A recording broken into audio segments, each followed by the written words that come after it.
Hey up everybody, how are we doing? Welcome to the channel and welcome to a very frosty morning. Let me pan you around. It's not as frosty as it was this morning, but trust me, it's damn cold. So today we're going to have a quick look at the garden and what we're going to do. Hey Rad. Now, as many of you know, I like my gardening and I've got a vegetable patch and I'll try and do what I can so I can save money on buying food. Now, if you're going to do a vegetable patch, you need to set out where you're going to do it, what you need to do, and have a good plan. So let me show you around mine first, and then we'll go back inside and we'll talk about it. Let me spin you around. Right, so yeah, so as you can see, it's very cold. So this is the Frugal Stew vegetable patch. Now, as you can see, I've done these raised borders. Now, these raised borders are called pallet collars, and they put them on pallets so you can stack things up on the pallets, and away you go.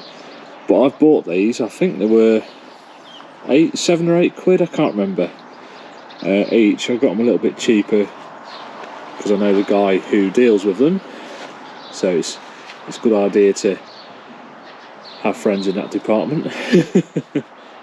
So yeah, I bought a load of these, I stacked them up, and then I obviously dug everything over. The ground isn't too bad here, but I did have to add some compost.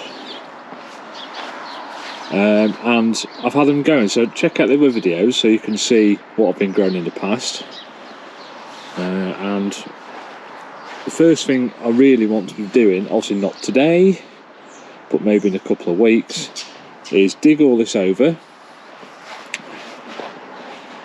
Yeah, dig them all over, and add some compost, which are in those 2 bins there. Now that's last year's compost, that'll be nice and ready to go. And then the idea is I'm going to set potatoes in these ones, and those 2, possibly those 2. Then we're going to be having carrots, French beans,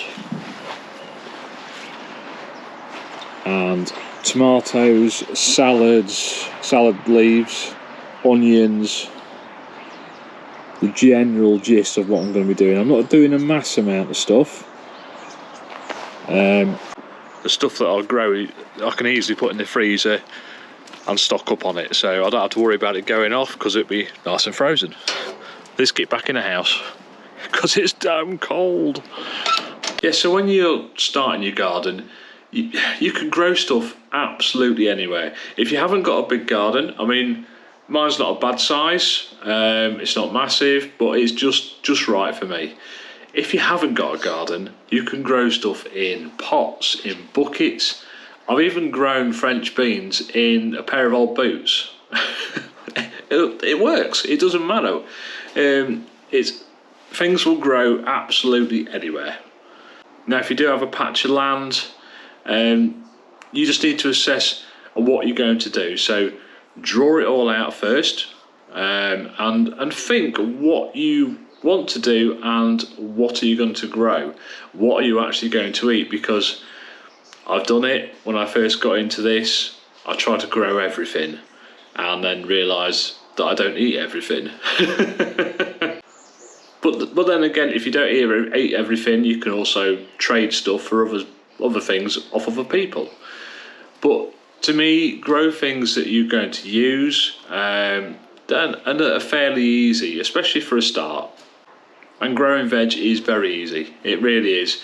Once you've assessed what you want to do and where you're going to do it, obviously dig the land over, assess the soil. If it's very clayey, you're going to have to add some compost, which when you first start this, it's not expensive, but you will have to spend some money on certain things, especially compost, tools, seeds. But once you've got that, then you start saving money. And like I said, when I grow stuff, I grow things I can easily put in the freezer, like potatoes. I can easily mash them up, put them in trays, bang them in the freezer. And carrots and beans, you name it.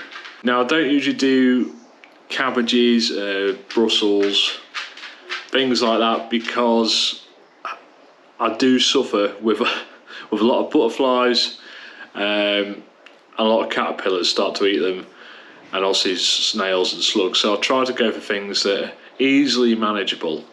Now obviously when I start this, I will do updated videos as I go along. This one is just to show you what I'm going to be doing, and obviously hopefully give you ideas on what to do as well.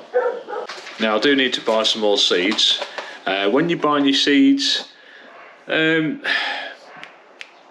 bought the cheap ones and they're absolutely fine. I usually go to Wilco's, but you can buy them online, not a problem. Millie's decided to wake up the neighbourhood.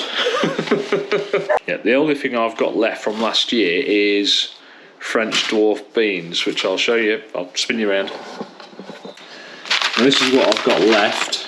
Let me show you, sort them out. Yeah, that's it. I need to get some carrot seeds and bits and pieces, but I'll show you those when I get started next time. Now, my personal opinion on French beans, the dwarf French beans, these are the non-climbers, which are great. They grow to little bushy plants, quite strong, quite a lot of beans. Last year wasn't that clever for me. For some reason didn't grow that well, but those ones grew really well, the green ones. These ones I thought I'd try, and they didn't really come to a lot, especially the yellow ones. Quite frankly, they was useless, and those, they wasn't too bad. Yeah, I just thought I'd get them to get a bit of variety, but then I realised that when you boil them, they'll go green anyway. Apart from the black ones, they're still black, but the rest go green. So they're exactly the same. So to me, go for the simple basic ones.